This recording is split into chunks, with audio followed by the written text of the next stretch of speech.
سی example تھوڑا سا اگر اجازت دیں. دیکھیں قرآن حکیم کہ اگر آپ سورہ البقرہ پڑھیں اور آیت نمبر 233 تو اس میں ایک آیت میں حصہ ہے کہ جی نہ تو بچے کی وجہ سے ماں کو اذیت دی جائے گی, نہ بچے کی وجہ سے باپ کو اذیت دی جائے گی, اور آپ احسن طریقے سے علیحدہ ہو جو یہ قرآن کہتا ہے. تو قرآن میں شیئرڈ پیرنٹنگ کا کانسیپٹ میری انڈرسٹینڈنگ کے مطابق آ گیا.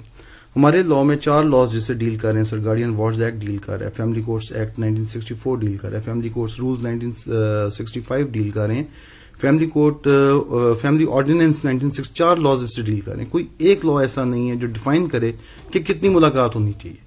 جب آپ کا کیس شروع ہوتا ہے, جب آپ فریمنگ آف ایشوز کرتے ہیں, تو کوئی ایک ایشو اس حوالے سے نہیں بنتا کہ باپ کی ملاقات کتنی ہونی چاہیے, اور آپ باپ کو ایونچولی 2-3 سال کے لیٹیگیشن کے بعد صرف ملاقات کا حق دیتے ہیں. تو وہ ملاقات اتنی تو ہونی چاہیے کہ وہ بچہ اپنے باپ کو پہچان سکے, وہ بچہ اپنے باپ کی جو فیملی ہے, جو دادا ہیں, جو چاچا ہیں, جو اس کی کزنز آ رہے ہیں, ان کو انٹریکٹ کر سکے. آپ کیسے ایکسپیکٹ کر رہے ہیں کہ وہ بچہ 2 گھنٹے کی ملاقات کے اندر اپنی پوری جنریشن, لائن آف جنریشن ہے پیٹرنل سائڈ کی, اس کو مل سکتی ہے. اب میں بات اسی حوالے سے جو میں سمجھتا ہوں, میرے استدلال بھی اکثر کورٹس کے سامنے ہوتا ہے کہ حضور پاک صلی اللہ علیہ وسلم کی ایک حدیث مبارک ہے. اللہ کے نبی کے پاس ایک شخص ہے اور اس نے پوچھا میرے پہ کس کا سب سے زیادہ حق ہے, تو اللہ کے نبی نے فرمایا تمہاری والدہ کا. 3 دفعہ اللہ کے نبی سے سوال پوچھا, تینوں دفعہ کہا تمہاری والدہ کا. 4تھی دفعہ سوال پوچھا گیا تو حضور صلی اللہ علیہ وسلم نے فرمایا تمہارے باپ کا. صحیح حدیث ہے.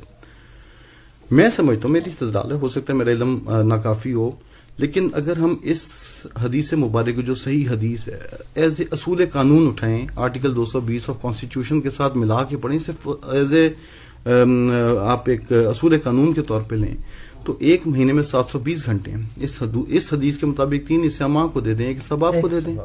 وہ ایک